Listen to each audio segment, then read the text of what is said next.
Saudara kembarku datang tengah malam, wajahnya hancur lebam. Suaminya menyiksanya, tapi menolak keras untuk menceraikannya. Aku memutuskan untuk bertukar tempat. Aku menyamar sebagai dirinya untuk mencari tahu alasannya. Tapi setelah 1 minggu tinggal di rumah itu, aku tak menyangka ternyata. Sebelum ceritanya dimulai, silahkan tulis di kolom komentar dari daerah mana saja teman-teman yang menonton cerita ini.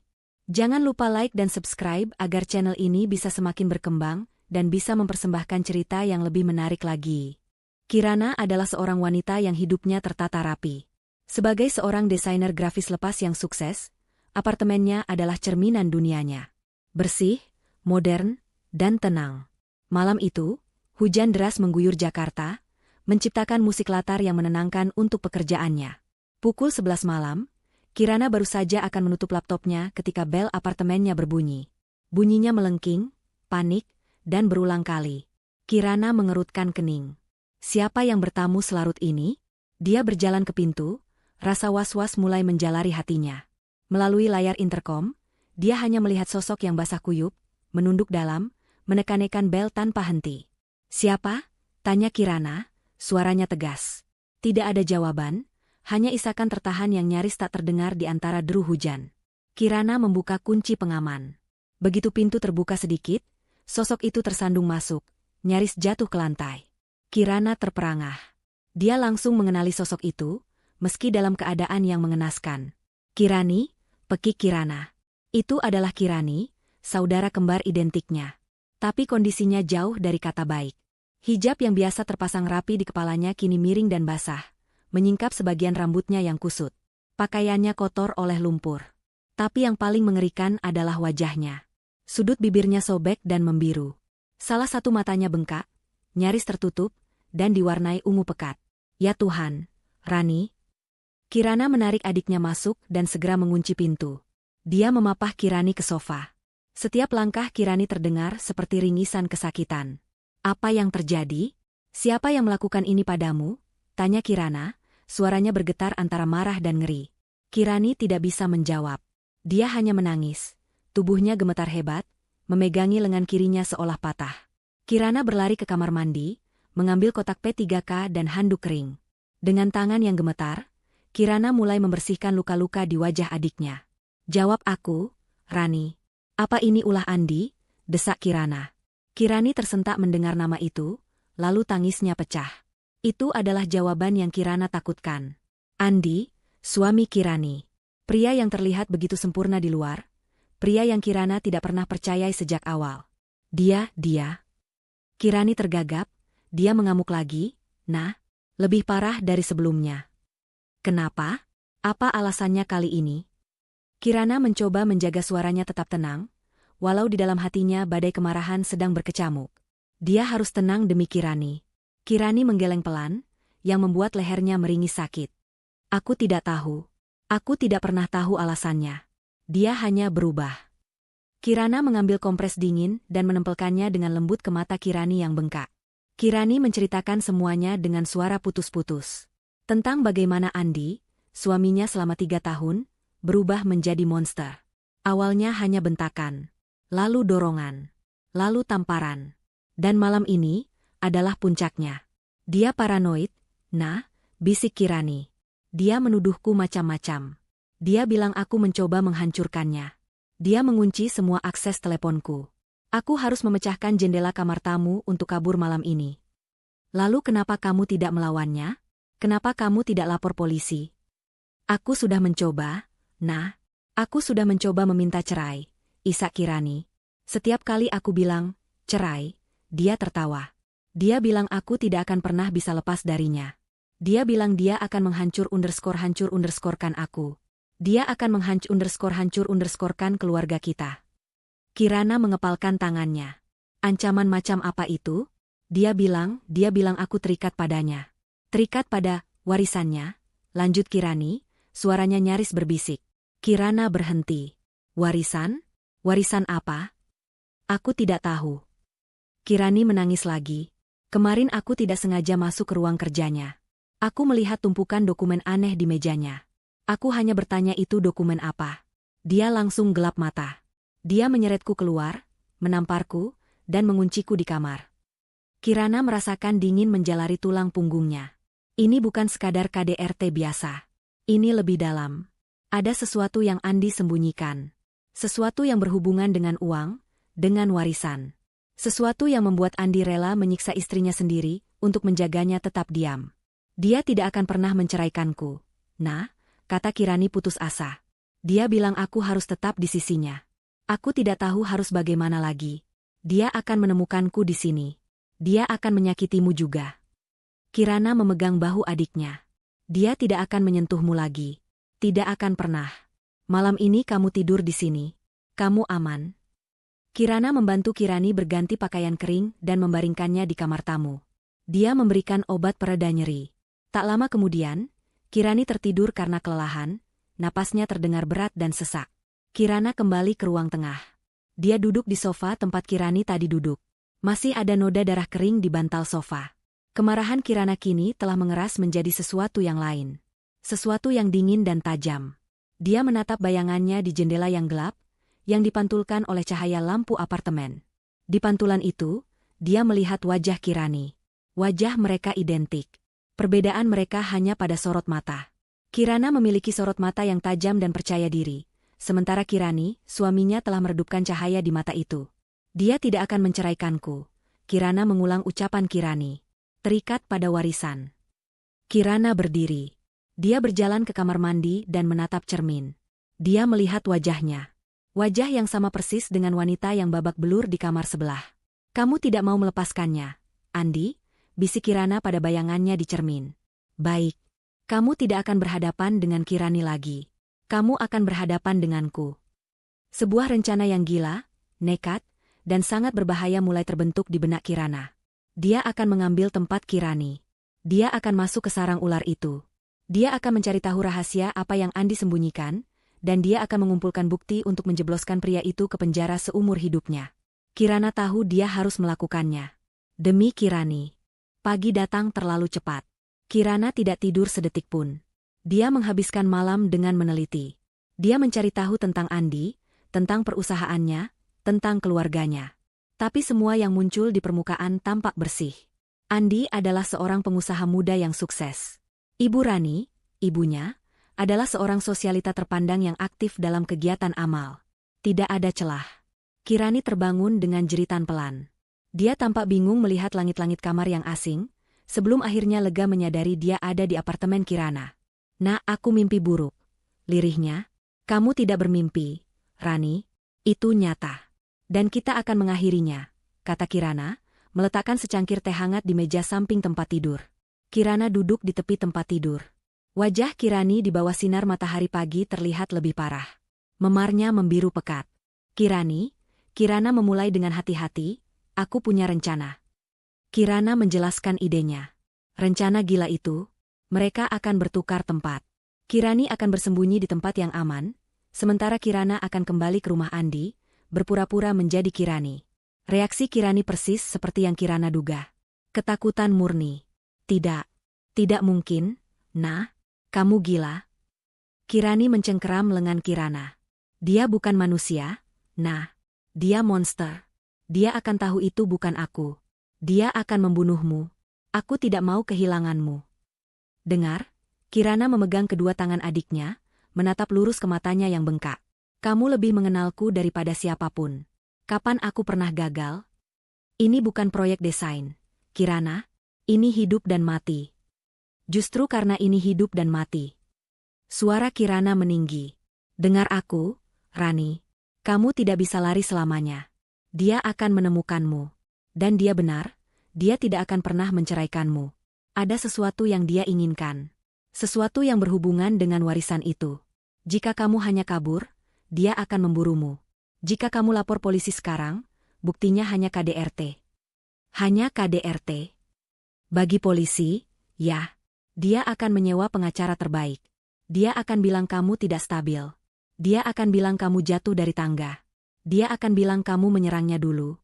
Dia akan bebas dalam 1 hari dan hidupmu akan menjadi neraka. Kita tidak bisa hanya lari. Kita harus melawannya dari dalam. Kita harus menghancurkannya dengan rahasianya sendiri. Kirani gemetar, Tapi dia mulai mendengarkan logika dingin di balik ucapan Kirana. Aku akan masuk ke sana, lanjut Kirana. Aku akan menjadi kamu. Aku akan mencari tahu apa rahasia di ruang kerjanya. Aku akan mencari tahu apa maksudnya, warisan, itu. Aku akan mengumpulkan bukti KDRT-nya dari dalam. Aku akan merekam ancamannya.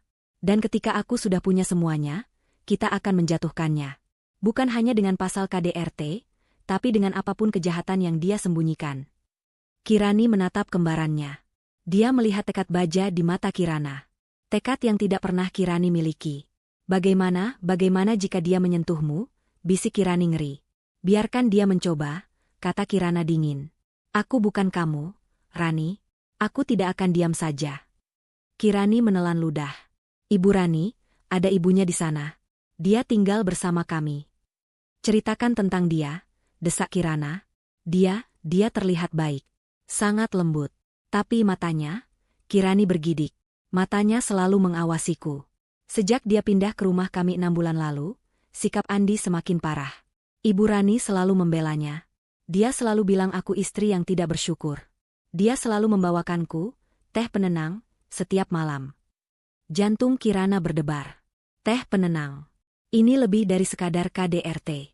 Ini konspirasi. Baik. Aku harus tahu segalanya, kata Kirana. Selama 4 jam berikutnya, Kirana melakukan wawancara paling intens dalam hidupnya. Dia tidak lagi melihat Kirani sebagai adiknya, tapi sebagai informan. Bagaimana cara Andi memanggilmu? Rani. Atau, sayang, jika di depan ibunya. Bagaimana cara kamu memanggilnya? Mas Andi. Bagaimana gaya hijabmu? Sederhana. Aku tidak pernah memakai warna cerah. Andi tidak suka. Apa kebiasaannya di pagi hari? Dia minum kopi hitam tanpa gula. Ibu Rani yang selalu menyiapkannya. Aku menyiapkan pakaian kerjanya. Di mana letak ruang kerjanya? Di lantai 2, di sebelah kamar kami. Selalu dikunci. Dia punya sidik jari dan kode. Bagaimana dengan kamarmu? Kami sudah lama tidak tidur sekamar. Dia tidur di kamar utama. Aku tidur di kamar tamu di sebelahnya. Informasi itu mengalir. Setiap detail, sekecil apapun, Kirana rekam dalam benaknya. Cara Kirani berjalan, sedikit menunduk. Cara dia berbicara, lembut dan ragu-ragu. Makanan yang dia benci, udang, dia alergi. Nama asisten rumah tangga, Mbak Lastri, yang pulang pergi. Setelah semua informasi terkumpul, persiapan fisik dimulai. Kirana membuka lemari pakaiannya. Penuh dengan blazer cerah dan celana bahan yang modern. Pakaian Kirani yang ada di tasnya hanya satu setel. Gamis rumahan berwarna coklat kusam dan hijab instan. Aku harus terlihat seperti kamu, kata Kirana. Mereka memiliki tinggi yang sama. Berat badan yang sama. Tapi Kirana harus mengadopsi aura Kirani. Aura wanita yang tertindas. Kirana mengambil gunting. Rambutku sedikit lebih panjang darimu, katanya. Nah, jangan. Tanpa ragu, Kirana memotong rambut sebahunya beberapa sentimeter. Menyamakannya dengan gaya rambut Kirani. Dia kemudian mengambil gamis coklat kusam itu dan memakainya.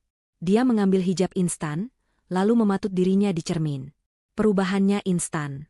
Dia terlihat lebih tua, lebih lelah. Bagaimana? Tanya Kirana. Kirani terkesiap. Kamu terlihat persis seperti aku. Belum, kata Kirana. Dia mengambil sedikit riasan. Bukan untuk mempercantik diri, tapi sebaliknya. Dia menciptakan bayangan gelap di bawah matanya, membuat wajahnya terlihat kuyu. Lalu, dia berlatih. Dia berlatih berjalan dengan bahu sedikit membungkuk. Dia berlatih berbicara dengan suara pelan. Sekarang, tempat persembunyianmu, kata Kirana.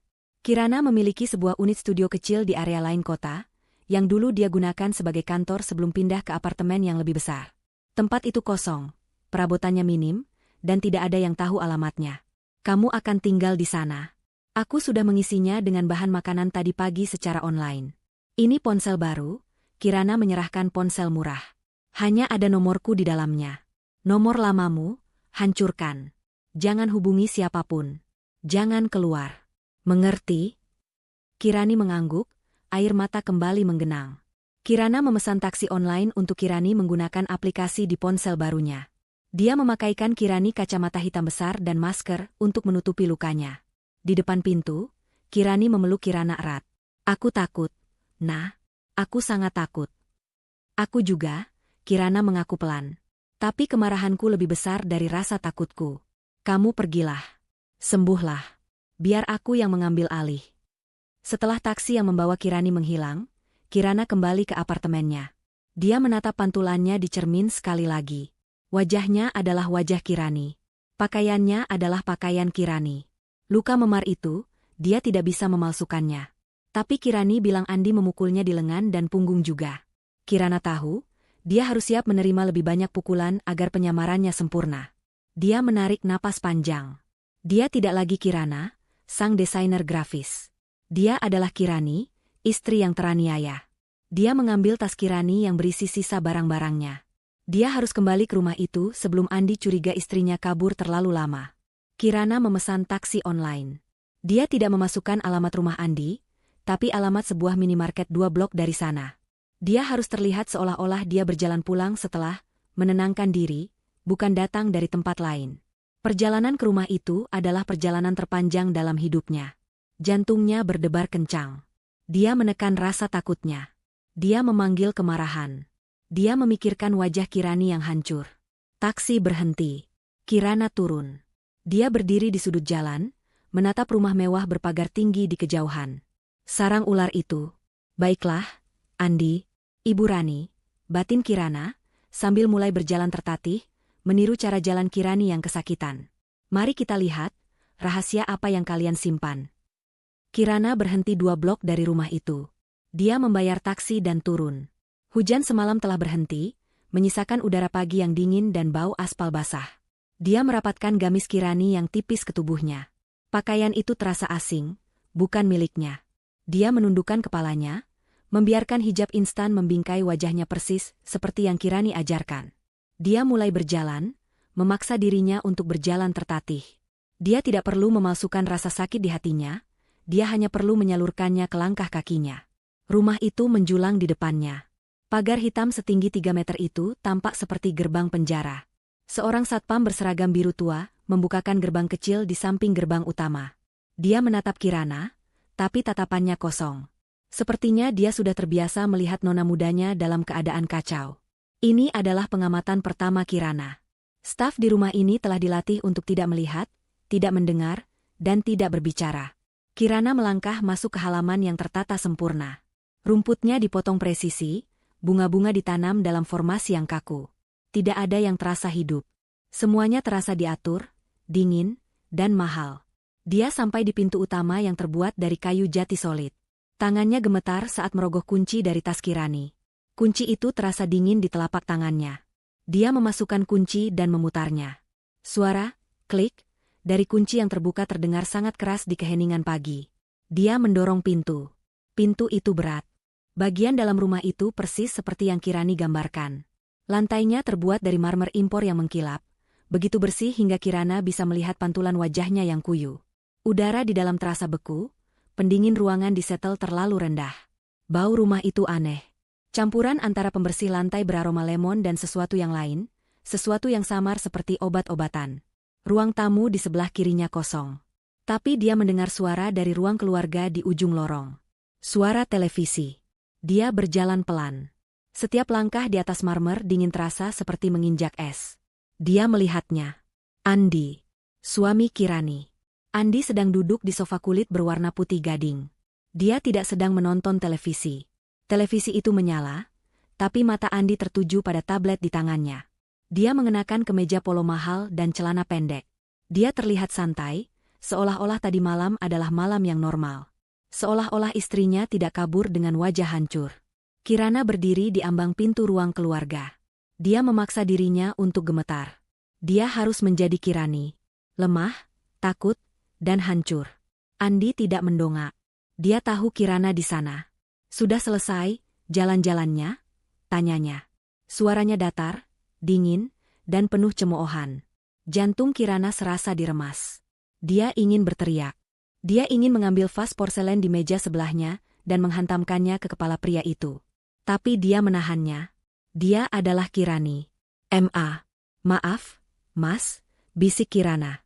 Suara yang keluar dari tenggorokannya sendiri terdengar asing. Serak dan penuh ketakutan. Barulah Andi mendongak. Matanya menilainya dari atas ke bawah. Tatapan itu tidak mengandung penyesalan, hanya kejengkelan.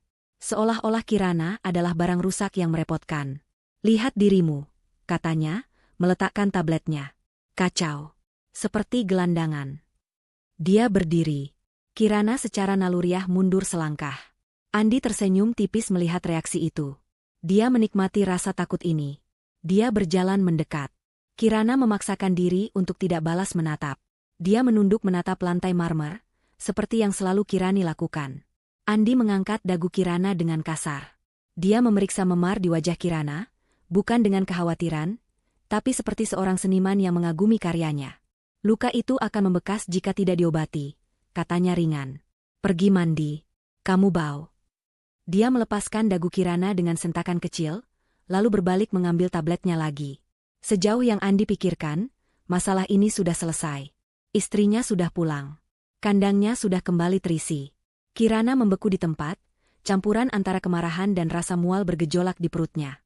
Ya ampun, Kirani, kamu dari mana saja, nak?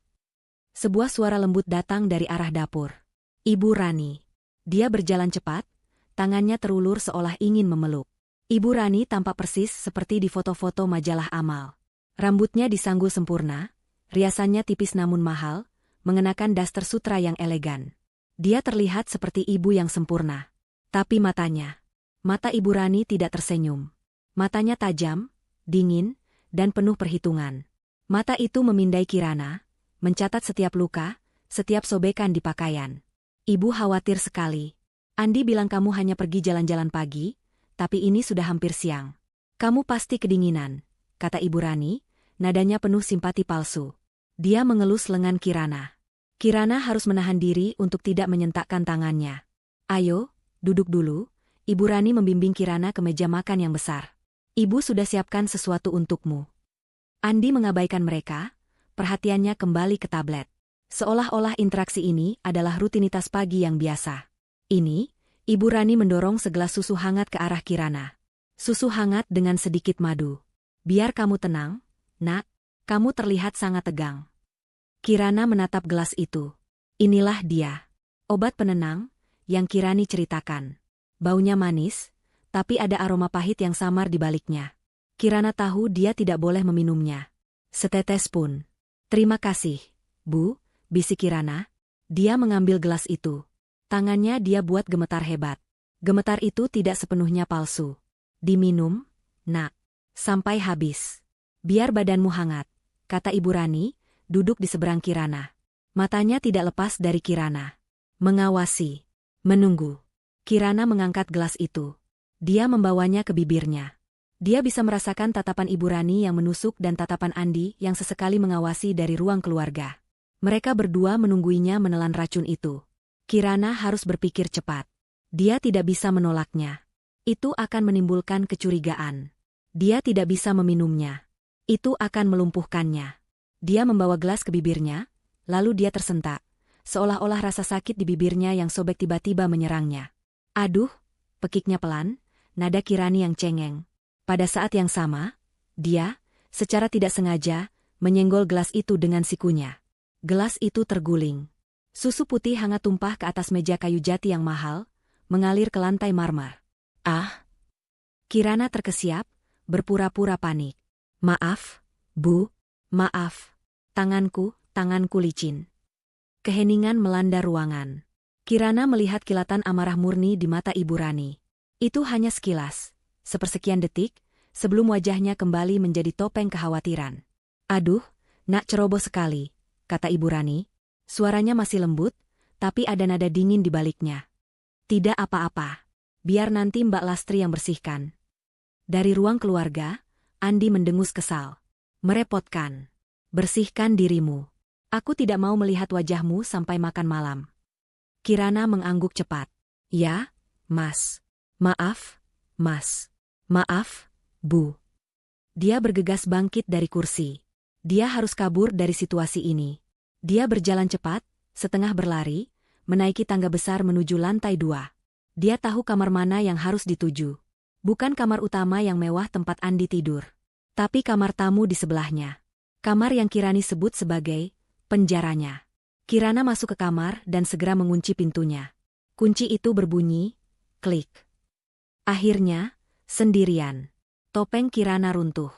Dia bersandar di pintu, dadanya naik turun. Dia tidak menangis. Dia terlalu marah untuk menangis. Dia baru berada di rumah ini selama 10 menit, dan dia sudah merasakan kebencian yang begitu pekat. Dia memindai ruangan itu. Kamar itu rapi, tapi menyedihkan. Jauh lebih kecil dari kamar lain. Perabotannya standar. Ranjang tunggal, lemari kecil, dan satu jendela yang menghadap ke dinding belakang rumah tetangga. Tidak ada foto. Tidak ada barang pribadi. Ini bukan kamar, ini sel. Dia mendengar langkah kaki di luar pintu.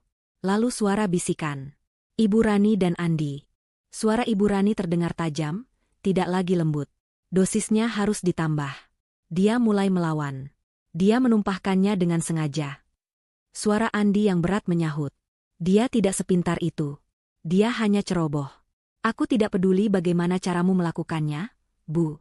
Pastikan dia siap sebelum rapat minggu depan. Aku tidak akan membiarkan warisan kakek jatuh ke tangan wanita bodoh itu. Tenang saja, balas Ibu Rani. Minggu depan, dia tidak akan bisa menulis namanya sendiri. Dia akan menjadi sayuran. Suara langkah kaki mereka menjauh. Kirana merosot ke lantai. Jantungnya berdebar begitu kencang hingga terasa sakit. Rapat minggu depan. Warisan kakek. Membuatnya jadi sayuran. Dia menatap tangannya yang masih gemetar. Ini lebih buruk dari yang dia bayangkan. Ini bukan hanya KDRT. Ini adalah rencana pembunuhan berencana yang dilakukan secara perlahan. Dan dia baru saja berjalan lurus ke tengah-tengahnya. 3 hari berikutnya adalah neraka yang diciptakan dengan hati-hati. Kirana hidup dalam paranoia yang konstan, yang ironisnya, persis seperti apa yang Andi dan Ibu Rani inginkan dari Kirani. Kirana harus memainkan perannya dengan sempurna. Dia adalah Kirani. Pagi hari, dia bangun, keluar dari kamarnya dengan kepala tertunduk. Dia akan membuatkan kopi hitam tanpa gula untuk Andi, meletakkannya di meja tanpa melakukan kontak mata, lalu segera menyingkir. Permainan kucing dan tikus dengan Ibu Rani menjadi jauh lebih berbahaya. Ibu Rani akan muncul di saat-saat yang tidak terduga, selalu membawa secangkir teh herbal atau jus kesehatan. Kamu terlihat pucat. Nak, minum ini. Kirana menjadi ahli dalam membuang cairan-cairan itu. Dia akan membawanya ke kamar, berpura-pura meminumnya, lalu menuangkannya ke pot tanaman hias yang ada di sudut kamarnya. Dia tahu tanaman itu akan mati, tapi itu lebih baik daripada dirinya yang mati. Dia juga akan berpura-pura. Dia akan bertingkah sedikit linglung, sedikit lambat merespons. Dia harus membuat mereka percaya bahwa obat-obatan yang tidak dia minum itu mulai bekerja. Dia mengamati. Dia adalah bayangan di rumah itu. Dia mencatat rutinitas mereka. Andi pergi ke kantor tepat jam 9 pagi dan kembali jam 6 sore.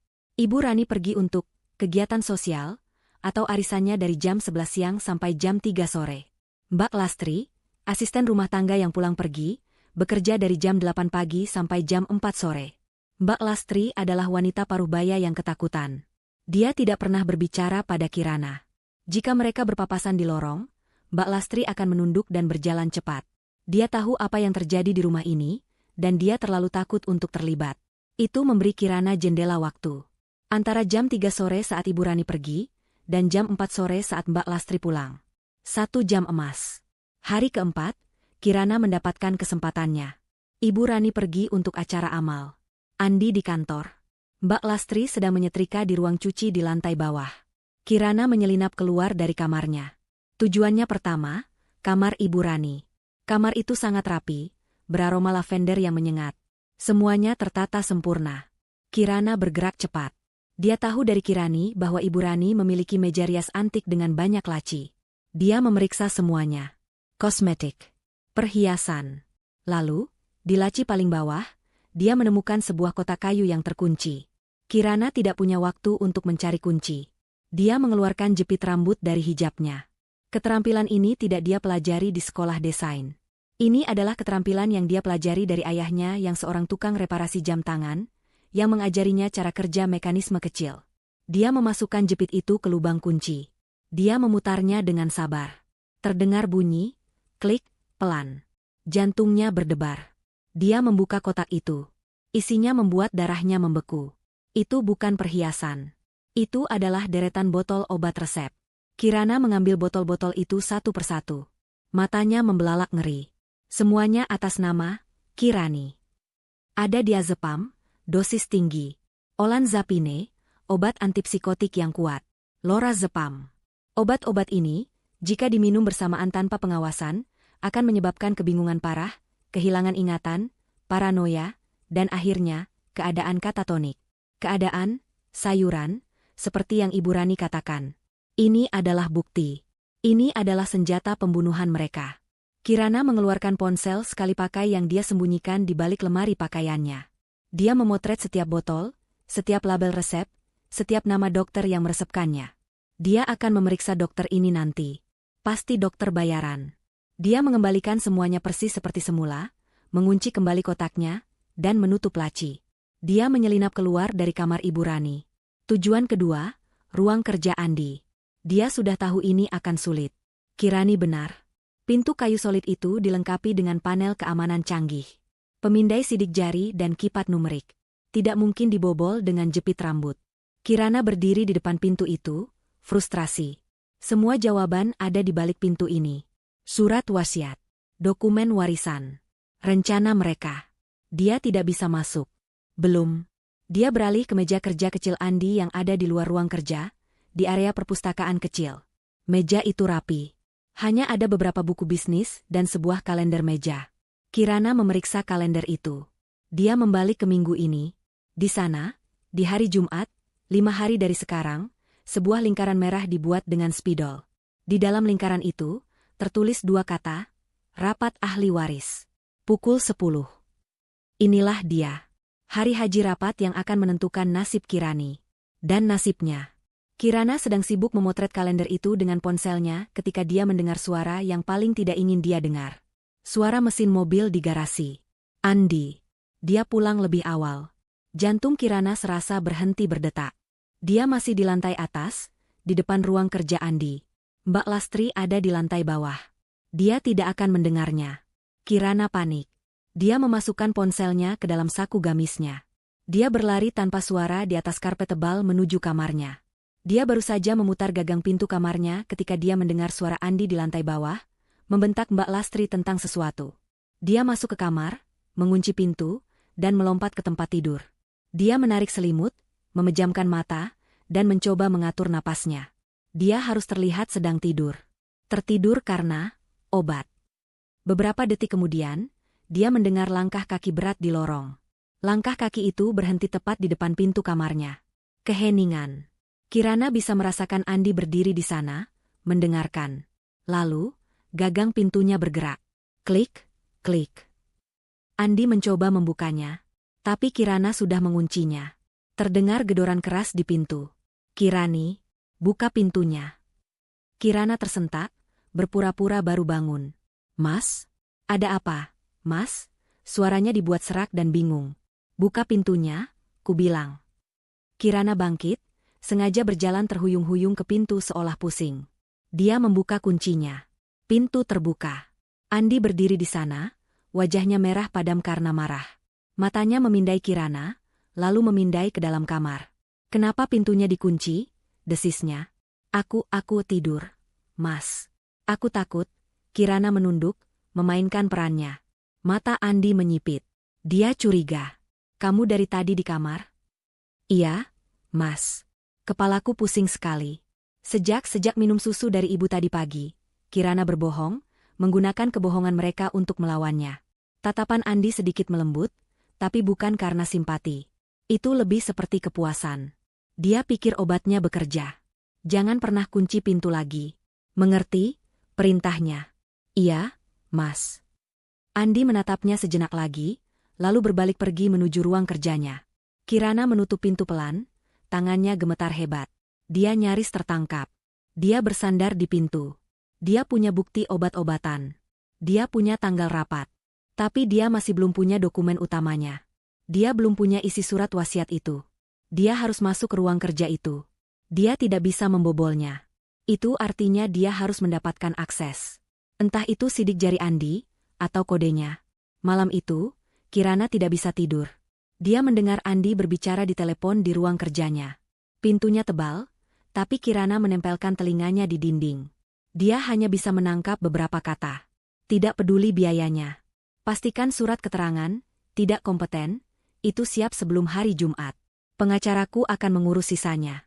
Kakek tua itu pikir dia bisa mengalahkanku dari kuburnya? Dia salah besar. Kirana merasakan hawa dingin menjalari tubuhnya. Surat keterangan tidak kompeten. Mereka akan memalsukan dokumen medis untuk menyatakan Kirani gila secara hukum. Waktunya hampir habis. Dia punya kurang dari 5 hari untuk membongkar semuanya, atau saudara kembarnya akan kehilangan segalanya. Bukan hanya warisannya, tapi juga kewarasannya. Kirana tahu dia harus masuk ke ruang kerja itu. Itu adalah satu-satunya prioritasnya. Bukti obat-obatan yang dia kumpulkan di kamar Ibu Rani memang kuat, tapi itu hanya membuktikan percobaan kejahatan. Itu tidak menjelaskan mengapa.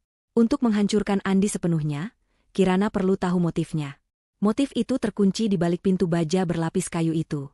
Dia membutuhkan kode atau sidik jari. Mendapatkan sidik jari Andi terlalu berisiko. Andi tidak pernah tidur nyenyak, dan dia bukan tipe pria yang bisa disentuh saat tidur tanpa terbangun. Itu berarti, Kirana harus mendapatkan kodenya. Dia harus melihatnya. Dia membutuhkan lebih banyak informasi. Dia harus mengambil risiko terbesar sejauh ini, menghubungi Kirani. Kirana menunggu kesempatan itu selama 2 hari. 2 hari yang terasa seperti 2 tahun. Dia terus memainkan perannya sebagai Kirani yang semakin linglung dan bingung. Dia sengaja, lupa, di mana meletakkan sendok. Dia, tidak sengaja, menabrak perabotan. Dia melihat kepuasan di mata Ibu Rani setiap kali dia bertingkah seperti itu. Ibu Rani mengira obatnya bekerja dengan sempurna. Wanita tua itu tidak tahu bahwa tanaman hias di kamar Kirana kini layu dan sekarat di dalam potnya. Pada hari ke-6 penyamarannya, kesempatan itu datang. Pagi itu, Andi terlihat terburu-buru.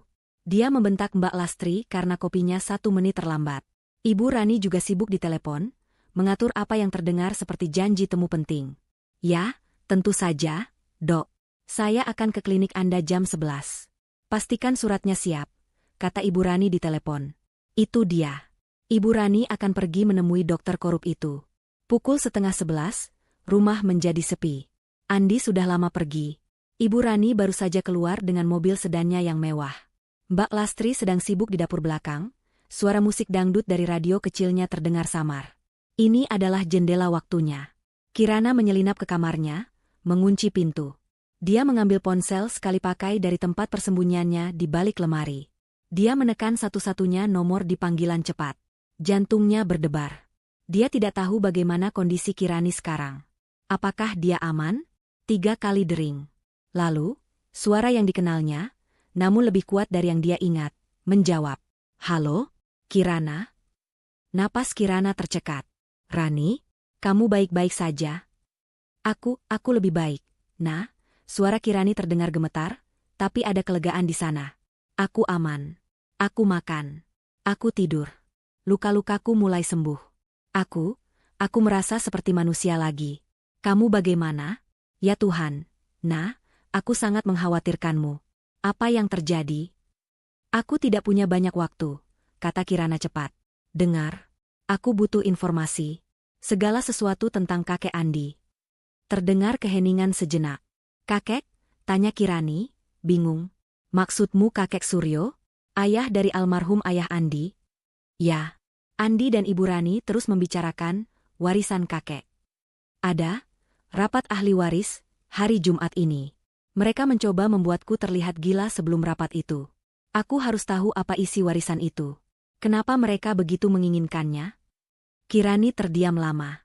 Kirana nyaris berteriak agar adiknya cepat bicara. Kakek Suryo, dia orang yang sangat baik.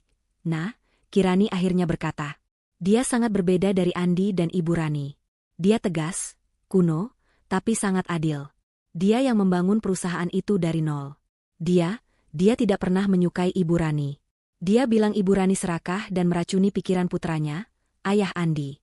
Dan dia melihat Andi sebagai boneka ibunya. Ini adalah informasi penting. Tapi kakek, dia sangat menyayangiku.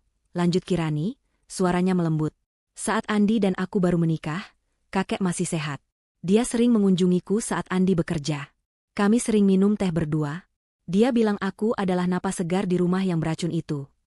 Apalagi yang dia katakan? Pikirkan, Rani. Detail sekecil apapun, desak Kirana. Kirani berpikir keras. Dia pernah memegang tanganku. Dia menatapku lekat-lekat dan berkata, kamu adalah penyelamat keluarga ini, nak. Jangan biarkan ular-ular itu menggigitmu. Kamu lebih kuat dari yang kamu kira. Aku mengira dia hanya memujiku. Nah, aku tidak tahu apa maksudnya. Air mata Kirana hampir menetes. Kakek tua itu melihat apa yang Andi tidak bisa lihat. Ketulusan Kirani. Dia mencoba memperingatkan Kirani. Dia bilang aku penyelamat keluarga, ulang Kirana. Rani, apa dia pernah memberimu sesuatu? Dokumen? Kunci? Apa saja? Tidak. Tidak ada, kata Kirani. Dia meninggal 6 bulan lalu karena serangan jantung. Sejak saat itu, sikap Andi mulai berubah drastis. Dia menjadi dingin. Lalu, sebulan kemudian, Ibu Rani pindah ke rumah kami. Saat itulah siksaan dimulai. Kirana memejamkan mata. Semuanya terhubung. Kakek meninggal.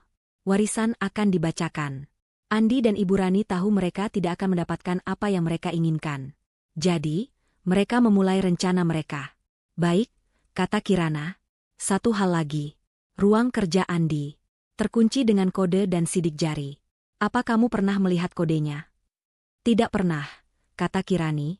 Dia selalu memastikanku jauh dari sana. Dia akan sangat marah bahkan jika aku hanya berdiri di lorong dekat pintu itu. Kirana menghela napas frustrasi. Tapi, Kirani tiba-tiba berkata, ada sesuatu. Andi itu, dia sangat terobsesi pada hal-hal tertentu. Dia benci kotor. Dia benci barang tidak pada tempatnya. Suatu kali, aku tidak sengaja menjatuhkan buku di dekat ruang kerjanya. Dia mengamuk selama 1 jam. Dia bilang aku bisa saja menggores lantainya. Obsesi. Kirana tersenyum dingin. Dia bisa menggunakan itu. Oke, Rani. Cukup. Tetap aman. Jangan keluar. Aku akan menghubungimu lagi jika bisa. Apapun yang terjadi, jangan kembali. Nah, hati-hati aku. Kirana menutup telepon. Dia tidak bisa membiarkan emosi menguasainya sekarang. Dia punya ide. Ide yang sangat berisiko, tapi mungkin satu-satunya cara. Dia akan menciptakan situasi di mana Andi harus memasukkan kode itu di depannya. Dia menunggu. Ibu Rani pulang jam 3 sore. Wajahnya terlihat puas. Dia pasti sudah mendapatkan surat dokter palsu itu. Ibu Rani langsung masuk ke kamarnya untuk beristirahat. Kirana pergi ke dapur. Mbak Lastri sedang mengepel lantai belakang. Kirana mengambil nampan. Dia mengambil gelas tertinggi yang bisa dia temukan. Dia mengisinya dengan jus jeruk. Dia menaiki tangga dengan hati-hati. Dia berdiri di lorong lantai 2 yang sepi. Di sebelah kiri, kamar Ibu Rani, pintunya tertutup. Di sebelah kanan, kamar Andi. Di depannya, pintu ruang kerja yang terkutuk itu. Kirana menarik napas panjang. Dia harus memainkan peran terbaik dalam hidupnya. Peran Kirani yang linglung dan pusing karena obat. Dia mulai berjalan ke arah kamarnya, melewati pintu ruang kerja itu. Tepat saat dia sejajar dengan panel kode, dia sengaja tersandung kakinya sendiri. Aduh, pekiknya. Tubuhnya limbung. Nampan di tangannya terlepas. Gelas membentur lantai marmer dan pecah berkeping-keping. Dan yang paling penting, jus jeruk yang lengket itu terciprat kemana-mana. Ke lantai, ke dinding, dan ya, tepat ke panel kipat numerik itu. Kirana menjatuhkan dirinya ke lantai, di tengah pecahan kaca dan jus. Dia mulai menangis. Tangisan palsu yang terdengar sangat nyata. Histeris. Maaf. Aku pusing, aku tidak sengaja. Pintu kamar Andi terbanting terbuka. Andi keluar dengan wajah murka. Dia hanya mengenakan celana pendek, jelas tidurnya terganggu. Apa yang kamu lakukan? Teriaknya. Suaranya menggema di lorong. Dia melihat kekacauan itu. Dia melihat jus jeruk menetes dari kipat ruang kerjanya. Wajahnya berubah dari marah menjadi panik. Bodoh. Wanita bodoh. Dia berlari ke panel itu. Kamu bisa merusak sensornya. Kamu tahu berapa harga benda ini? Maaf, Mas, aku bersihkan. Kirana berpura-pura akan membersihkan kipat itu dengan tangan gemetar. Jangan sentuh. Andi menepis tangan Kirana dengan kasar. Pergi. Panggil Mbak Lastri. Tapi. Kirana tetap di lantai, menangis, matanya tertunduk. Andi mendengus. Dia tidak percaya Kirana bisa melakukan apapun dengan benar. Dengan gerakan kesal, dia meraih lem kering dari rak kecil di lorong. Dia mulai membersihkan kipat itu dengan kasar. Gara-gara kamu, aku harus memeriksa apakah sistemnya rusak. Geramnya. Inilah saatnya. Kirana menatap lantai, tapi matanya tidak diam. Melalui sudut matanya, dia mengawasi tangan Andi. Jantungnya berdebar sangat kencang hingga telinganya berdenging. Setelah mengelapnya, Andi menekan jarinya ke kipat. Dia harus memastikan kodenya masih berfungsi. Dia melakukannya dengan cepat, tapi Kirana sudah siap. Matanya terkunci pada gerakan jari-jari itu. 1, 9, 4, 5, 8, 0. Bip bip bip bip bip bip. Lampu hijau menyala. Pintu berbunyi, klik, pelan, tanda terbuka. Syukurlah, geram Andi. Dia membanting pintu itu hingga tertutup lagi. Dia berbalik menatap Kirana, yang masih gemetar di lantai di antara pecahan kaca. Sekarang, desisnya, mencengkeram lengan Kirana dan menariknya berdiri. Bersihkan kekacauan ini. Dan jika kamu berani mendekati pintu kerjaku lagi, aku akan mematahkan kakimu. Mengerti? Dia mendorong Kirana menjauh dan membanting pintu kamarnya. Kirana bersandar di dinding. Lengannya sakit karena cengkeraman Andi. Tapi dia tidak merasakannya. Dia hanya merasakan kemenangan. Dia tersenyum, senyum yang tidak dilihat siapapun. 1, 9, 4, 5, 8, 0. Kode kemerdekaan, dan entah apa arti 80 itu. Tidak masalah. Dia kini memegang kunci. 1 minggu. Tepat 7 hari telah berlalu sejak Kirana bertukar tempat dengan Kirani. 7 hari dia hidup sebagai bayangan, sebagai korban. 7 hari dia menghindari racun, mengumpulkan bukti, dan menahan keinginan untuk melawan. Sekarang, dia memegang kode ruang kerja. Tapi memiliki kode tidak sama dengan memiliki kesempatan. Dia harus menunggu. Hari Rabu berlalu dengan ketegangan yang menyiksa. Hari Kamis. Rapat ahli waris dijadwalkan besok, hari Jumat, jam 10 pagi. Waktu Kirana hampir habis. Jika dia tidak bisa masuk ke ruang kerja itu malam ini atau besok pagi sekali, semua usahanya akan sia-sia. Andi akan membawa Kirana, yang dikiranya Kirani, ke rapat, menunjukkan surat keterangan gila palsu, dan mengambil alih warisan. Kirana membutuhkan rumah itu kosong. Benar-benar kosong. Kesempatan itu datang pada Kamis malam. Pukul 8 malam, Andi dan Ibu Rani sedang makan malam di meja makan. Kirana, seperti biasa, hanya diizinkan makan di dapur bersama Mbak Lastri sebelum wanita itu pulang. Kirana sedang mencuci piring di dapur, tapi telinganya waspada, mendengarkan percakapan mereka. "Kamu sudah hubungi pengacara kita?"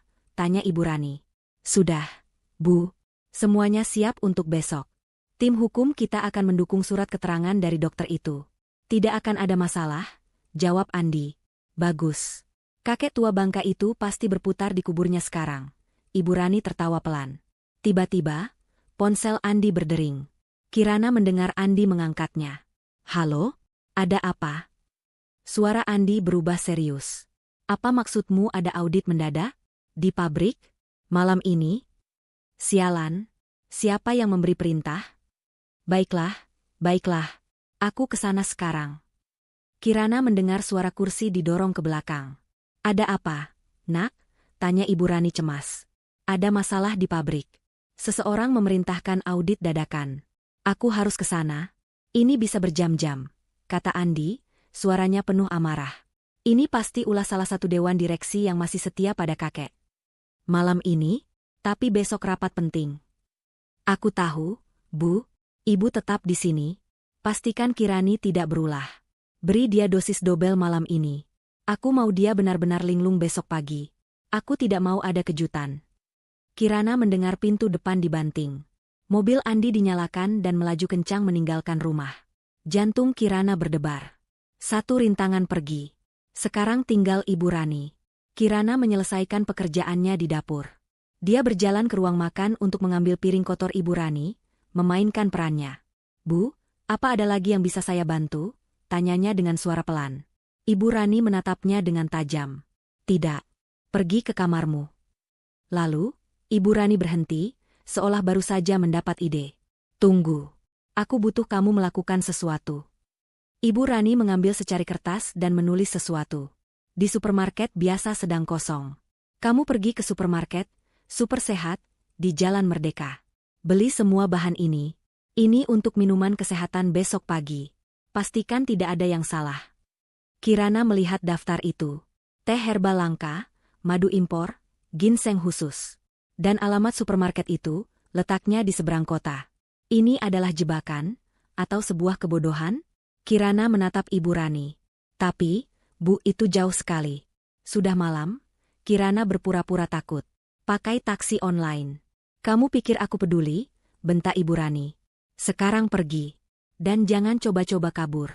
Aku akan tahu. Ibu Rani memberinya beberapa lembar uang ratusan ribu. Kirana mengangguk patuh. Baik, Bu. Kirana menyadari apa yang terjadi. Ibu Rani ingin dia pergi. Mungkin wanita itu akan pergi juga untuk menemui seseorang. Atau mungkin dia hanya ingin Kirana jauh dari rumah. Apapun alasannya, ini adalah kesempatan emas. Kirana memesan taksi online, tapi dia tidak segera naik. Dia menunggu di balik gerbang. Benar saja. 5 menit setelah Kirana keluar dari pintu, mobil Ibu Rani menyala. Wanita itu juga pergi. Dia tidak percaya Kirana sendirian di rumah menjelang rapat besar. Dia mungkin pergi untuk mengambil surat dokter palsu itu sendiri, atau menemui pengacaranya. Rumah itu kosong. Kirana tidak pernah membatalkan taksi secepat itu. Dia bergegas kembali ke gerbang. Satpam tampak bingung. Loh, Non? Nggak jadi pergi? Dompet saya ketinggalan, Pak, kata Kirana cepat, lalu berlari masuk rumah. Dia mengunci pintu depan. Dia sendirian. Hening. Hanya suara detak jantungnya sendiri. Dia berlari menaiki tangga. Dia berdiri di depan pintu ruang kerja Andi. Tangannya gemetar begitu hebat, hingga dia nyaris tidak bisa menekan tombol. Dia menarik napas. Fokus. 1, 9, 4, 5, 8, 0. Bip bip bip bip bip bip. Lampu hijau. Pintu terbuka. Kirana masuk. Ruangan itu gelap. Dia menyalakan lampu meja, tidak berani menyalakan lampu utama. Ruangan itu rapi, maskulin, dan dingin. Beraroma tembakau mahal. Kirana tidak punya waktu untuk mengagumi perabotannya.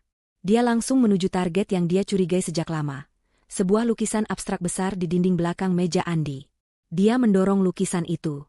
Lukisan itu berat, tapi bergeser ke samping, memperlihatkan sebuah brankas digital yang tertanam di dinding. Brankas lain. Sialan. Kirana menatap kipat brankas itu. Dia mencoba kode yang sama. 194.580 lampu merah menyala. Gagal. Dia mencoba lagi. Gagal. Dia panik. Kode apa lagi? Dia tidak punya waktu. Dia mencoba berpikir. Kode pintu, 194.580, dipilih oleh Andi. Tapi brankas ini mungkin berisi rahasia kakek. Atau rahasia yang lebih dalam. Dia mencoba tanggal lahir Andi. Gagal. Tanggal lahir Ibu Rani. Gagal. Tanggal pernikahan Andi dan Kirani. Gagal. Kirana bersandar di dinding, putus asa. Apa? Apa yang dia lewatkan? Dia teringat ucapan Kirani. Kakek sangat menyayangiku. Dia teringat ucapan kakek. Kamu adalah penyelamat keluarga ini. Mungkin kodenya berhubungan dengan Kirani. Kirana memasukkan tanggal lahir Kirani. 24 Mei. 2405. Brankas itu hanya butuh 4 digit. Bip. Lampu hijau. Brankas terbuka. Napas Kirana tercekat. Andi menggunakan brankas ini untuk menyimpan rahasia terdalamnya, dan dia menggunakan tanggal lahir wanita yang paling dia benci sebagai kodenya. Mungkin dia pikir tidak akan ada yang pernah menebaknya. Kirana membuka pintu brankas. Di dalamnya tidak banyak. Tidak ada tumpukan uang tunai. Hanya ada 2 benda. 1. Sebuah map dokumen tebal berwarna biru. 2.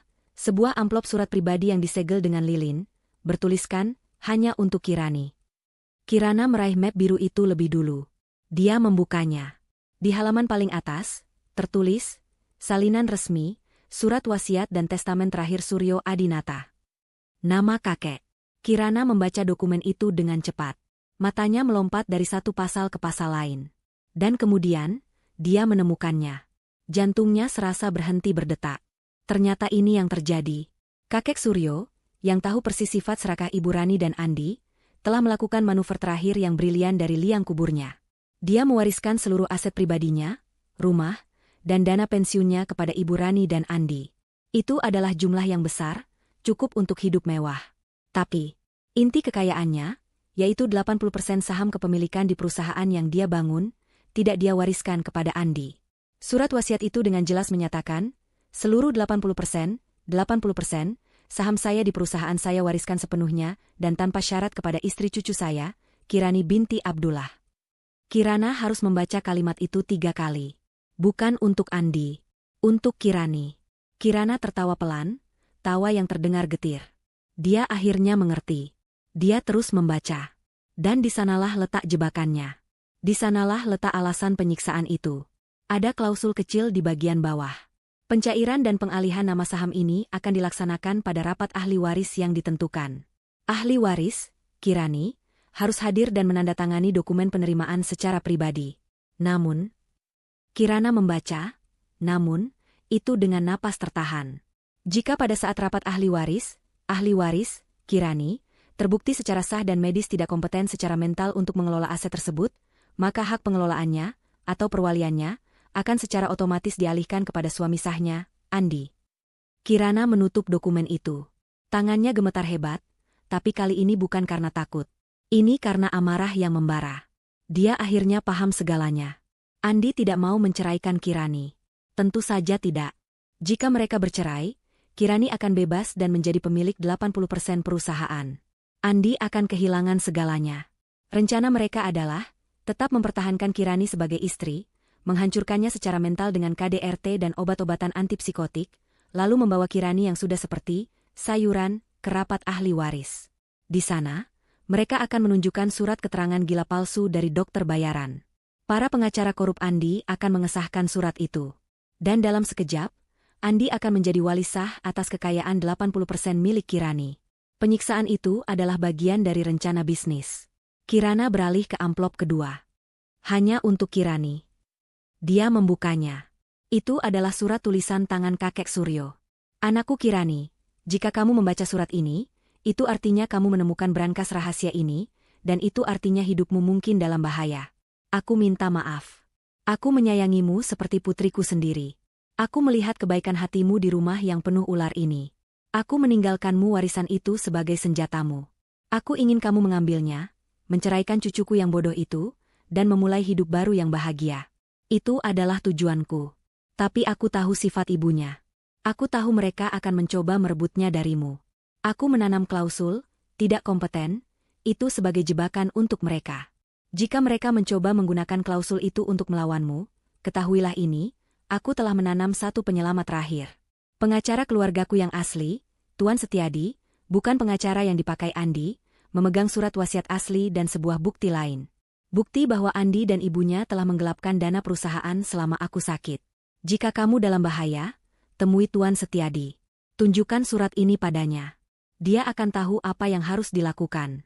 Percayai dia. Hiduplah dengan baik, nak, kakek Suryo. Kirana menutup surat itu. Air mata akhirnya menetes di pipinya. Air mata untuk kakek yang brilian itu, dan air mata untuk Kirani yang nyaris hancur. Dia tidak punya waktu. Dia mengambil ponselnya. Dia memotret setiap halaman dari surat wasiat itu. Dia memotret surat pribadi kakek. Dia memotret segalanya. Dia baru saja selesai memasukkan dokumen kembali ke brankas, menutupnya, dan menggeser lukisan itu ke tempatnya semula, ketika dia mendengar suara itu. Suara gerbang depan terbuka. Diikuti suara mobil di garasi. Sialan, Ibu Rani, wanita itu pulang. Kirana membeku. Dia masih di dalam ruang kerja. Dia berlari ke pintu, mematikannya, dan keluar.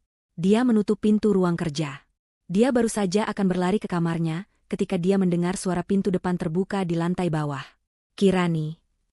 Suara Ibu Rani menggema. Kamu sudah pulang? Kirana berlari tanpa suara di atas karpet. Dia masuk ke kamarnya, mengunci pintu, dan melompat ke tempat tidur. Dia melempar ponselnya ke bawah bantal. Dia mendengar langkah kaki Ibu Rani di tangga. Wanita itu curiga. Taksi seharusnya butuh waktu 1 jam pulang pergi, tapi Kirana hanya pergi 30 menit. Langkah kaki itu berhenti di depan pintu kamarnya. Gagang pintu diputar. Terkunci. Kirani. Buka pintunya. Kamu di dalam. Kirana menunggu beberapa detik, lalu menjawab dengan suara mengantuk. Ibu, aku pulang. Aku lelah. Kenapa cepat sekali? Supermarketnya tutup, Bu. Kirana berbohong. Buka pintunya. Kirana bangkit, berjalan terhuyung, dan membuka pintu. Ibu Rani berdiri di sana, matanya menyipit. Dia memindai Kirana. Lalu dia mencium udara. Kenapa kamu berkeringat? Aku lari tadi, Bu. Takut gelap, kata Kirana. Ibu Rani menatapnya lama. Kirana tahu dia tidak sepenuhnya percaya. Baiklah, kata Ibu Rani akhirnya. Ini. Dia menyodorkan segelas jus berwarna keruh. Minum ini. Dosis dobel. Perintah suamimu. Habiskan di depanku. Kirana menatap jus itu. Dia tidak bisa membuangnya kali ini. Ibu Rani tidak akan pergi sebelum dia meminumnya. Besok adalah hari haji mereka, ingin dia lumpuh total. Kirana menatap gelas itu, lalu menatap mata Ibu Rani. Dia tahu segalanya sekarang. Permainan telah berubah. Dan dia tidak akan kalah. Kirana menatap gelas berisi jus keruh di tangan Ibu Rani. Ini adalah momen penentuan. Dia tidak bisa menumpahkannya lagi. Ibu Rani tidak akan tertipu dua kali. Dia tidak bisa menolaknya. Itu akan menghancurkan seluruh penyamarannya tepat di malam sebelum kemenangan. Dan dia jelas tidak bisa meminumnya. Dosis dobel dari obat antipsikotik itu akan melumpuhkannya. Mengubahnya menjadi sayuran, sungguhan yang mereka inginkan untuk rapat besok. Waktu seolah berhenti di lorong lantai 2 yang remang-remang itu. Ibu Rani mendorong gelas itu lebih dekat. Minum, perintahnya. Suaranya tidak lagi lembut, tidak lagi berpura-pura. Ini adalah suara komandan yang dingin. Habiskan di depanku. Sekarang. Kirana mengangkat tangannya yang gemetar. Gemetar ini tidak dibuat-buat. Dia meraih gelas itu. Dia melihat pantulan wajahnya yang pucat di permukaan cairan keruh itu. Dia harus berpikir. Dia harus menggunakan apa yang mereka yakini untuk melawan mereka. Mereka mengira obat-obatan sebelumnya sudah bekerja. Mereka mengira dia sudah diambang kegilaan. Baiklah, dia akan memberi mereka kegilaan. Kirana membawa gelas itu ke bibirnya. Dia mencium bau kimia yang pahit di balik aroma buah yang dipaksakan. Dia memejamkan mata, seolah akan menelannya. Lalu, tiba-tiba, matanya terbuka lebar.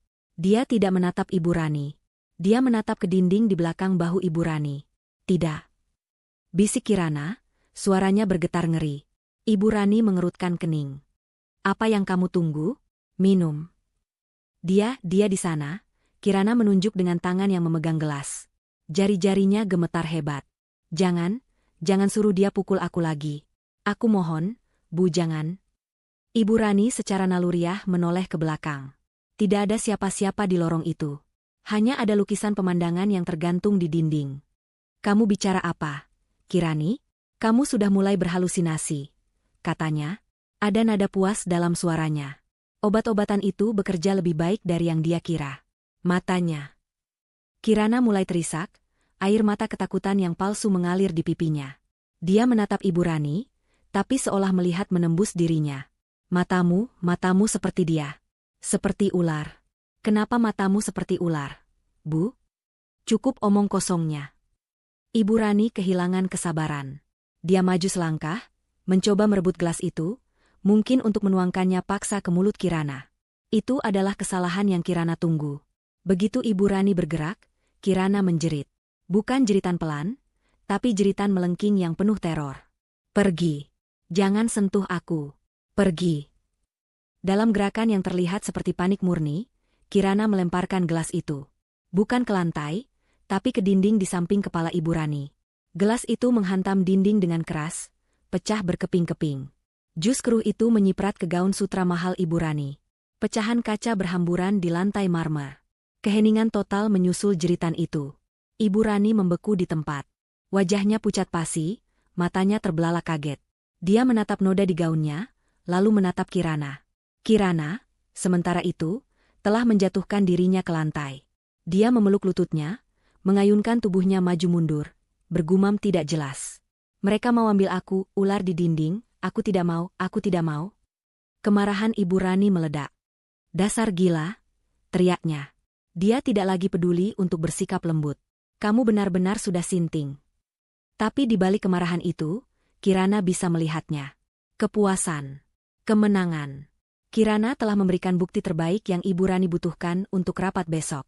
Dia telah membuktikan, di luar keraguan, bahwa Kirani tidak kompeten secara mental. Rencananya berhasil, meski dengan cara yang tidak dia duga. Ibu Rani, dengan tangan gemetar karena marah, meraih Kirana dan menyeretnya. Masuk ke kamarmu. Dia mendorong Kirana masuk ke kamar tamu dengan kasar. Kirana tersandung dan jatuh ke lantai kamar. Kamu akan tetap di sini sampai besok pagi, bentak Ibu Rani dari luar. Aku tidak mau mendengar satu suara pun darimu. Lalu, Kirana mendengar suara yang paling dia takuti. Suara kunci diputar dari luar. Klik. Kirana terdiam di lantai. Dia mendengar langkah kaki Ibu Rani yang marah menjauh. Dia terkunci. Dia menang. Dia tidak minum jus itu. Tapi dia juga kalah. Dia terjebak. Rapatnya besok jam 10 pagi. Dia memiliki semua buktinya.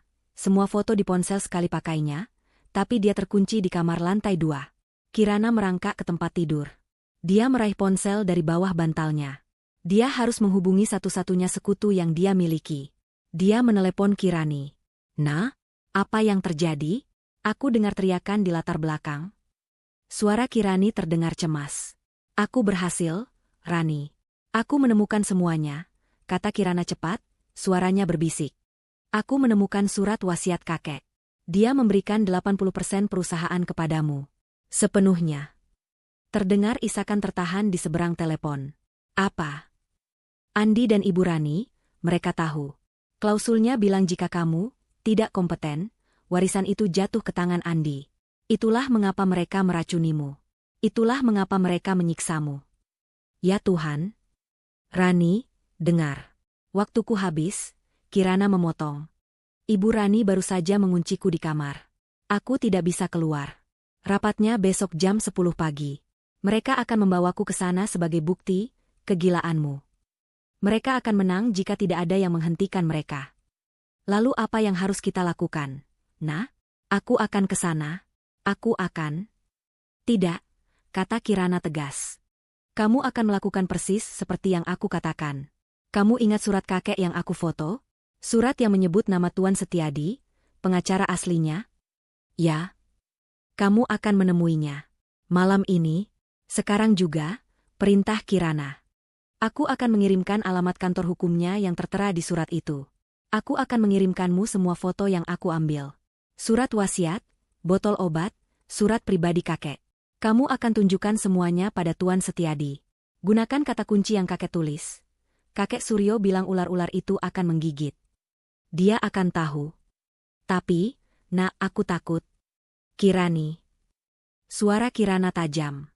Kamu ingat wajahmu di cermin malam itu? Kamu ingat rasa sakitnya? Kamu ingin Andi menang? Kamu ingin dia mendapatkan semua yang seharusnya menjadi milikmu setelah semua yang dia lakukan padamu. Keheningan. Lalu, suara Kirani kembali, lebih kuat. Dingin. Tidak. Dia tidak akan menang. Berikan alamatnya. Aku akan pergi sekarang. Kirana mengirimkan semua data dari ponsel sekali pakainya ke ponsel baru Kirani. Setelah terkirim, Kirana menghapus semua foto dari ponselnya dan mematikannya. Jika mereka menangkapnya, ponsel itu harus bersih. Sekarang, Kirana sendirian dalam kegelapan. Dia telah melakukan semua yang dia bisa. Dia telah meletakkan semua bidak di tempatnya. Dia telah memberikan senjatanya kepada Kirani. Sekarang, dia hanya bisa berharap Kirani, yang telah hancur selama berbulan-bulan, bisa menemukan kekuatannya untuk bertarung di putaran terakhir ini. Kirana tidak tidur malam itu. Dia duduk di kegelapan, mendengarkan. Dia mendengar Andi pulang sekitar jam 3 pagi. Dia mendengar Andi dan Ibu Rani berbicara pelan di lorong. Dia mendengar tawa kemenangan Ibu Rani. Pagi datang. Pukul 8 pagi, Kirana mendengar kunci diputar. Pintu terbuka. Andi dan Ibu Rani berdiri di sana. Mereka berpakaian rapi dalam setelan bisnis yang mahal. Wajah mereka dingin dan penuh percaya diri. Sudah waktunya, Kirani, kata Andi. Suaranya datar. Kirana menatap mereka. Dia tidak mengatakan apa-apa. Dia telah memutuskan bagaimana memainkan adegan terakhir ini. Dia harus menjadi persis seperti apa yang mereka harapkan. Dia harus menjadi sayuran yang mereka ciptakan. Dia berdiri pelan dari tempat tidur. Rambutnya kusut, matanya kosong. Dia mengenakan gamis kusam yang sama. "Ayo," kata Ibu Rani tidak sabar, menarik lengannya. Kirana membiarkan dirinya ditarik. Dia berjalan terhuyung-huyung. Saat menuruni tangga, dia sengaja tersandung. Andi menangkapnya dengan kasar. Bahkan berjalan pun tidak bisa, geramnya. Kirana hanya menatap kosong ke depan. "Bunga-bunganya," bisiknya pelan, menunjuk ke vas di meja. "Bunganya ungu." Andi dan Ibu Rani saling berpandangan. Senyum tipis tersungging di bibir Ibu Rani. Sempurna. Dia benar-benar sudah tidak waras. Keyakinan mereka kini setinggi langit. Mereka benar-benar yakin mereka akan menang. Mereka memasukkan Kirana ke kursi belakang mobil mewah Andi. Ibu Rani duduk di sampingnya, memeganginya seperti seorang perawat rumah sakit jiwa. Andi mengemudi. Perjalanan ke gedung kantor pengacara itu terasa sangat lama. Kirana menatap keluar jendela. Jakarta pagi itu sibuk, orang-orang bergegas ke kantor, menjalani kehidupan normal mereka. Sementara dia sedang dibawa ke pengadilan palsunya, dikawal oleh para penyiksanya. Dia hanya bisa berdoa dalam hati. "Semoga kamu berhasil, Rani. Semoga kamu berhasil." Mobil itu memasuki pelataran parkir sebuah gedung pencakar langit yang terbuat dari kaca dan baja. Kantor hukum, Lukman Associates, pengacara bayaran Andi. "Keluar," perintah Andi. Kirana membiarkan Ibu Rani membimbingnya keluar dari mobil. Dia mengangkat kepalanya, matanya yang kosong, menatap gedung yang menjulang itu. Ini adalah medan pertempuran terakhir. Ruang rapat itu berada di lantai 30. Mewah, steril, dan dingin. Sebuah meja kayu mahoni panjang yang dipernis mengkilap mendominasi ruangan. Jendela-jendela setinggi langit-langit menawarkan pemandangan kota Jakarta, tetapi Kirana tidak bisa menikmatinya. Udara di dalam ruangan terasa berat, penuh dengan kebohongan dan keserakahan. Kirana didudukan di salah satu kursi oleh Ibu Rani. Dia duduk di antara Andi dan ibunya, seperti seorang tahanan. Di seberang meja, dua pria berjas mahal duduk. Kirana menebak mereka adalah tim pengacara Andi. Salah satunya, pria yang lebih tua dengan senyum licin, pasti Pak Lukman, pengacara utama mereka. Di ujung meja, duduk seorang pria berkacamata tebal yang tampak gugup. Dia memegang tas dokter. Ini pasti Dokter Aris, dokter korup yang mereka bayar. Kirana menundukkan kepalanya, memainkan perannya. Dia menatap tangannya sendiri di atas meja yang dingin. Dia membiarkan rambutnya yang sedikit kusut menutupi sebagian wajahnya. Dia harus terlihat kalah. Pak Lukman membuka mapnya. "Baik, selamat pagi semua," katanya dengan suara yang dibuat-buat ramah. "Kita berkumpul pagi ini untuk membacakan surat wasiat dan testamen terakhir dari almarhum Bapak Suryo Adinata, terkait pembagian aset utama beliau, yaitu 80% saham di perusahaan." Andi duduk tegak, melipat tangannya di atas meja. Ibu Rani tersenyum tipis. "Sesuai dokumen yang kami pegang," lanjut Pak Lukman, "ahli waris yang ditunjuk untuk aset ini adalah Ibu Kirani, istri dari Tuan Andi." Pak Lukman berhenti sejenak, lalu menatap Kirana dengan ekspresi simpati yang palsu. "Namun, kami mendapat informasi bahwa ada kondisi khusus terkait ahli waris yang harus kami verifikasi sebelum melanjutkan. Kami di sini memiliki seorang saksi ahli, Dokter Aris, yang telah merawat Ibu Kirani. Silakan, Dok." Pria berkacamata itu berdiri. Dia tampak gugup, tetapi dia jelas sudah menghafal naskahnya. Ya, terima kasih," katanya, membenarkan kacamatanya. "Saya Aris, spesialis psikiatri. Saya telah merawat Ibu Kirani selama hampir 3 bulan terakhir atas permintaan keluarganya." Dia membuka tasnya dan mengeluarkan setumpuk dokumen. Kondisi Ibu Kirani, sayangnya, sangat tidak stabil. Beliau menunjukkan gejala paranoia akut, delusi, histeria, dan ketidakmampuan untuk membedakan kenyataan. Tadi malam, beliau mengalami episode psikotik parah. Kirana, dalam hati, memuji aktingnya sendiri yang telah memberi Dokter Aris bahan untuk kebohongannya. Dengan ini, Dokter Aris meletakkan selembar kertas di atas meja. "Saya telah mengeluarkan surat keterangan medis resmi bahwa Ibu Kirani, secara hukum dan medis, dinyatakan tidak kompeten secara mental untuk membuat keputusan hukum atau mengelola aset dalam bentuk apapun." Keheningan memenuhi ruangan. Andi mengangguk pelan, seolah ini adalah berita sedih yang harus dia terima. "Terima kasih, Dokter," kata Pak Lukman. "Ini adalah perkembangan yang tragis. Namun, hukum tetap harus berjalan. Sesuai dengan klausul dalam surat wasiat, jika ahli waris dinyatakan tidak kompeten, maka hak perwalian penuh atas aset tersebut secara otomatis jatuh ke tangan suami sahnya, yaitu Bapak Andi. Ibu Rani menepuk-nepuk punggung tangan Kirana yang terkulai di meja. Tidak apa-apa, Nak, bisiknya, cukup keras untuk didengar semua orang. Semuanya akan baik-baik saja. Ibu dan Mas Andi akan mengurus semuanya untukmu. Itu adalah puncak kemunafikan. Pak Lukman mengangkat pena. Baiklah. Dengan adanya surat keterangan dokter ini, dan saksi dari keluarga, saya akan mencatat di risalah rapat bahwa hak kelola 80% saham perusahaan resmi dialihkan. Saya keberatan. Suara itu tegas, keras, dan penuh wibawa. Suara itu tidak datang dari siapapun di meja. Semua mata menoleh ke pintu utama ruang rapat. Pintu itu terbuka lebar. Di sana berdiri seorang pria berusia akhir 60-an. Dia mengenakan setelan jas yang jauh lebih berkelas, tatapannya tajam seperti elang. Dia memancarkan otoritas yang membuat Pak Lukman terlihat seperti pengacara amatir. Dan di samping pria itu, berdiri seorang wanita. Dia mengenakan hijab biru muda yang rapi. Wajahnya pucat, tapi matanya menyala-nyala karena amarah yang benar. Dia menatap lurus ke arah Andi. Itu adalah Kirani. Sehat, utuh, dan kuat. Reaksi di ruangan itu instan. Dokter Aris menjatuhkan penanya. Pak Lukman melompat dari kursinya. Siapa Anda? Ini rapat tertutup. Andi dan Ibu Rani membeku. Wajah mereka berubah dari percaya diri menjadi pucat pasi dalam hitungan detik. Mata Andi melesat dari Kirani yang berdiri di pintu, ke Kirana yang duduk di meja. Dia tidak mengerti. Ada dua. Bisik Ibu Rani, suaranya gemetar. Dia menunjuk-nunjuk dengan jari. Aku bilang dia gila. Dia berhalusinasi. Kita semua melihatnya. Dan kemudian, sayuran di meja itu bergerak. Kirana perlahan mengangkat kepalanya. Dia menyibakkan rambutnya dari wajahnya. Dia menatap lurus ke mata Andi. Sorot matanya tidak lagi kosong. Sorot matanya tajam, dingin, dan penuh dengan kemenangan telak. Halo, Andi, kata Kirana. Suara aslinya, yang jernih dan kuat, memenuhi ruangan. Andi tersentak seolah baru saja disetrum listrik. Kamu bukan Kirani. Bukan, kata Kirana, berdiri dari kursinya. Perkenalkan, kata pria tua di pintu, melangkah masuk. Saya Tuan Setiadi. Saya adalah pengacara asli dan eksekutor wasiat almarhum kakek Suryo. Dan ini, dia menunjuk Kirani di sebelahnya, adalah ahli waris yang sebenarnya, Ibu Kirani binti Abdullah. Kirani melangkah maju. Dan wanita yang kalian coba racuni dan siksa selama seminggu terakhir ini, katanya, suaranya bergetar karena emosi yang tertahan. Adalah saudara kembar saya, Kirana. Kekacauan meledak.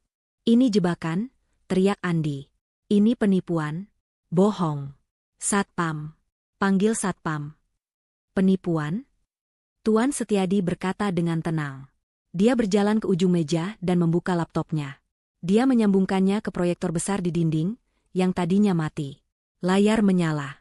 Mari kita bicara tentang penipuan, Tuan Andi, kata Tuan Setiadi. Gambar pertama muncul di layar.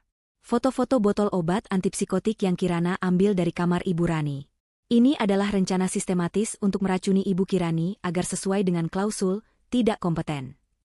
Tindakan ini saja sudah merupakan percobaan pembunuhan berencana. Dokter Aris mulai berkeringat deras. Dia mencoba menyelinap keluar pintu. Jangan kemana-mana, dokter, kata Tuan Setiadi. Karena malpraktik dan pemalsuan dokumen medis Anda juga sudah kami catat. Gambar berikutnya. Salinan surat wasiat yang asli. Yang dengan jelas memberikan 80% saham kepada Ibu Kirani, tanpa syarat lain selain kehadirannya yang sehat. Dan ini, Tuan Setiadi mengklik lagi.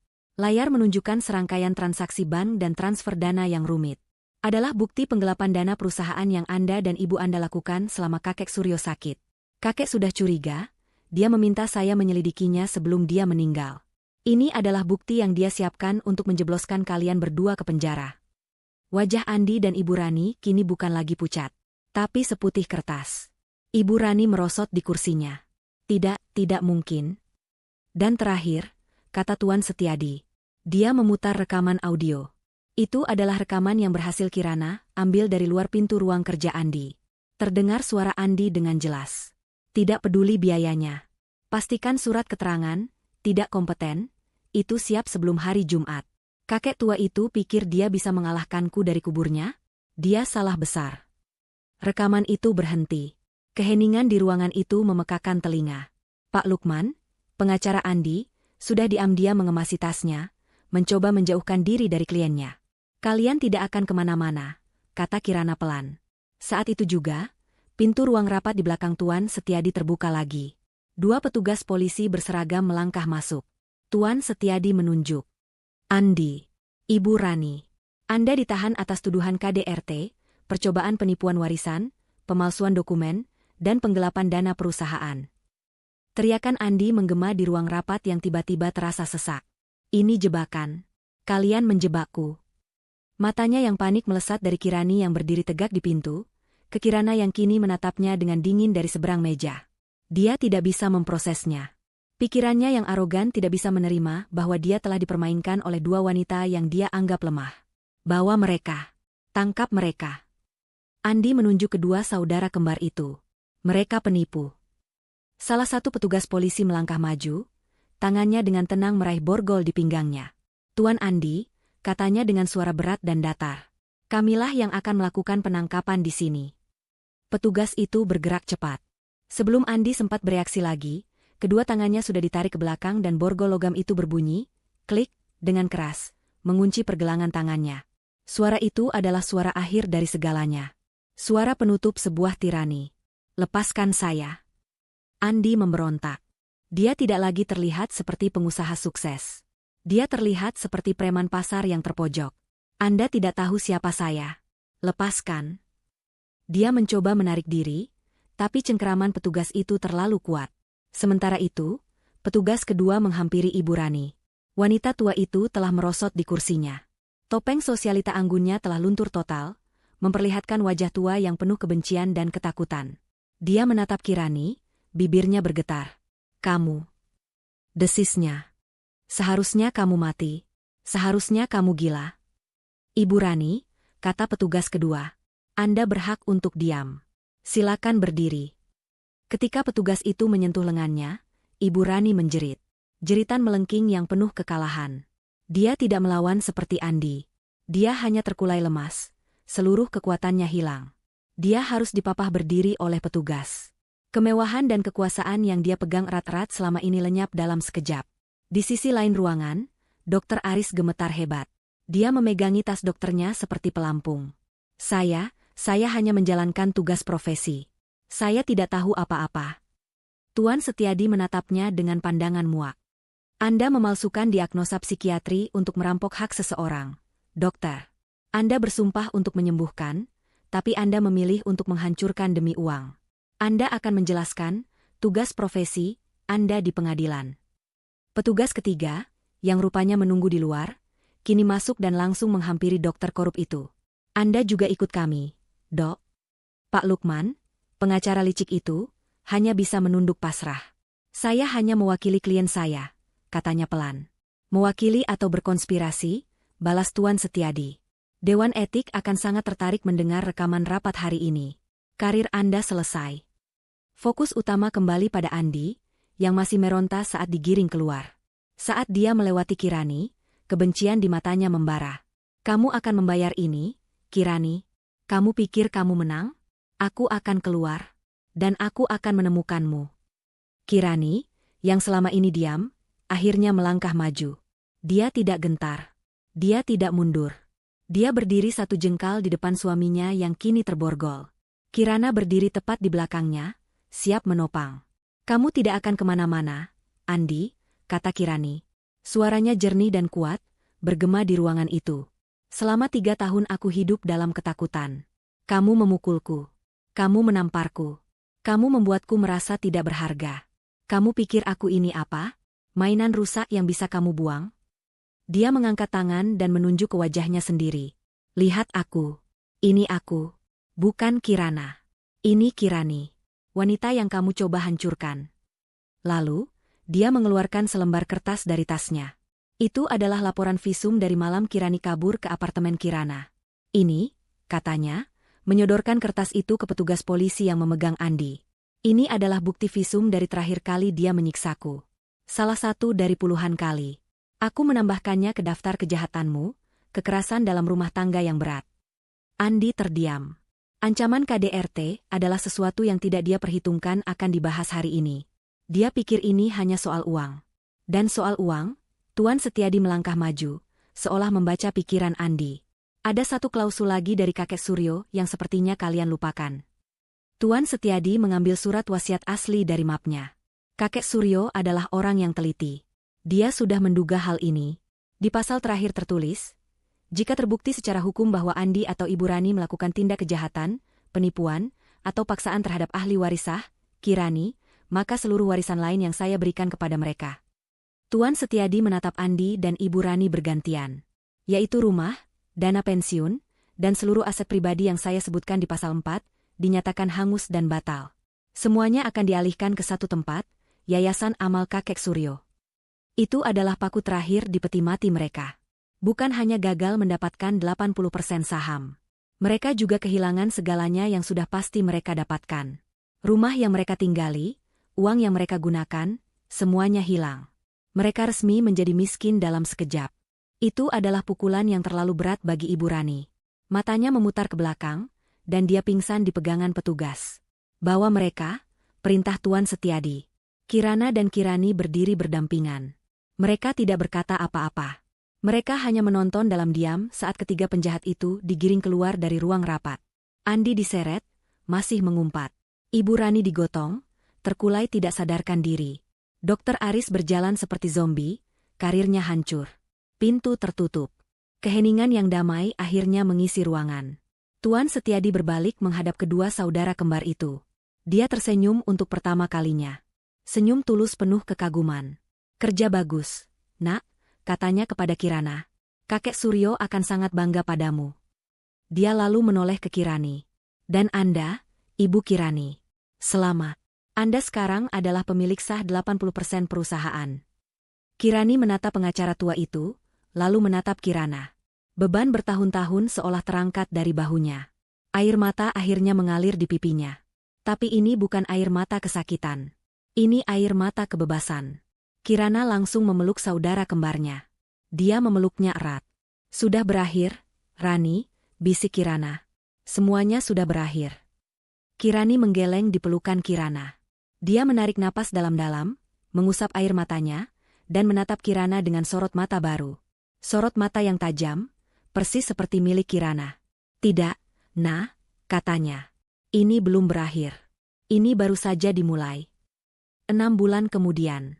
Ruang sidang pengadilan negeri terasa panas dan pengap, penuh sesak oleh wartawan. Di kursi terdakwa, duduk 3 sosok yang nyaris tak bisa dikenali.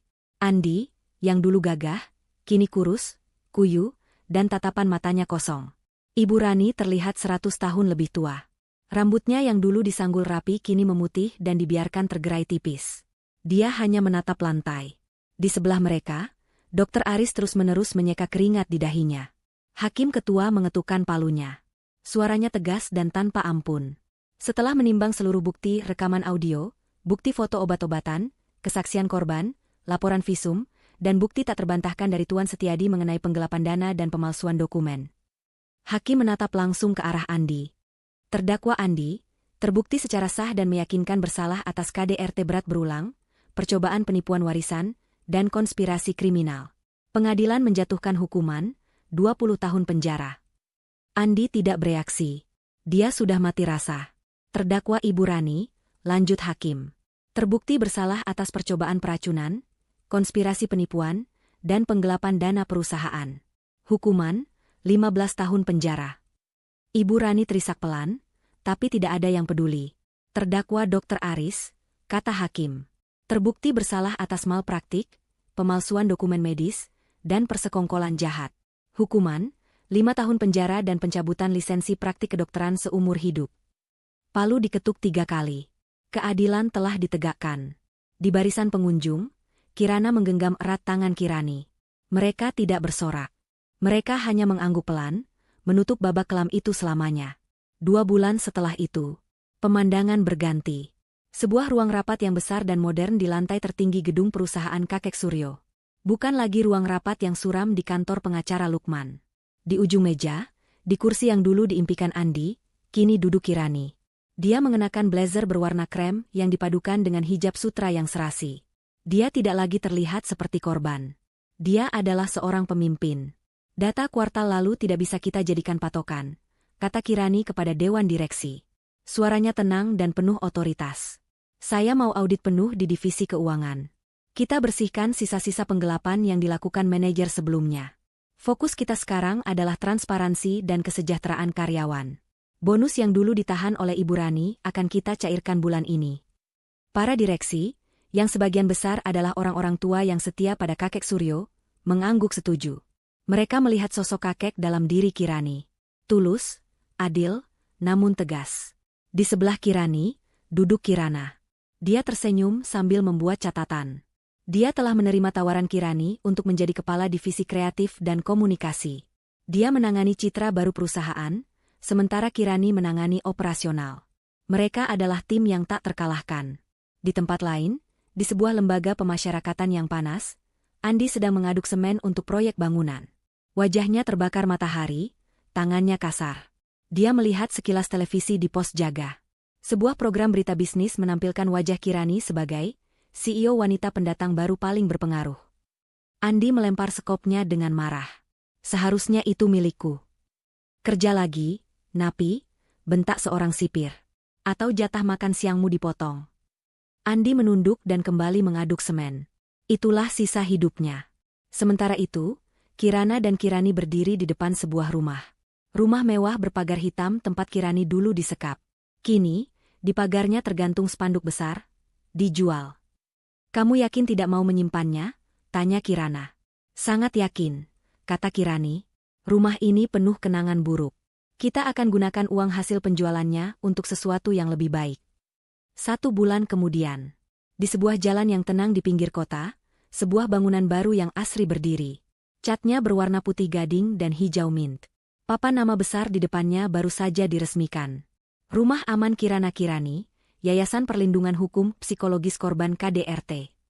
Kirani berdiri di podium kecil di depan gedung, dikelilingi oleh para tamu dan wartawan.